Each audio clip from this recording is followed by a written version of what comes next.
introduce you guys to something called the R factor. It's a very simple, very powerful equation that changed my life and is changing the lives of people all over the world.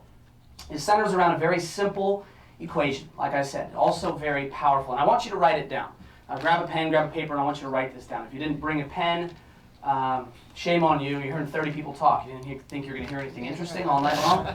So pull out your phones, type it in, do whatever you have to do. Here's the equation. E plus R equals O. Event plus response equals outcome. Very simply put, life is a constant flow of events. But the outcomes that we get in life are not determined by the events that we experience. The outcomes we actually get in life are determined by how we choose to respond. Events happen, we choose a response, and outcomes get produced. And it's simple, but don't confuse simple with easy. Life has a way of confronting us with events, situations, circumstances, people that put a lot of stress on us and make it difficult. And so I want to introduce you to 6 rules, to 6 physics for managing the R. Because we don't control the E, we don't even directly control the O, the outcome.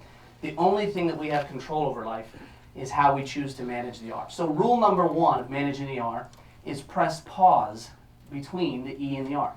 Before you respond, stop and think. As simple as it sounds, we don't do this. We rush. Rule number 2, the R is most important when the E is most difficult.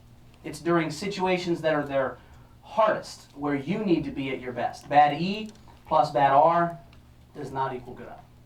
Rule number 3, take ownership of what's driving your R. Own how you perceive things, own how you feel about things, own how you think about things, and own how you act. Rule number 4 is that your R has a cumulative impact. Over time, for better or worse, the more you engage in attitudes, the more you engage in behaviors, the greater the impact they have on you. If we engage in bad behaviors or ineffective behaviors, they have a greater impact over time. If we engage in good behaviors, they have a bigger impact over time. I want you all to consider, what's the trajectory of your habits? What's the trajectory of your patterns? Where are they taking you right now? And are they taking you in a place that you want to go? Think about that. Rule number 5, don't let the rate of change in the E exceed the rate of change in the R.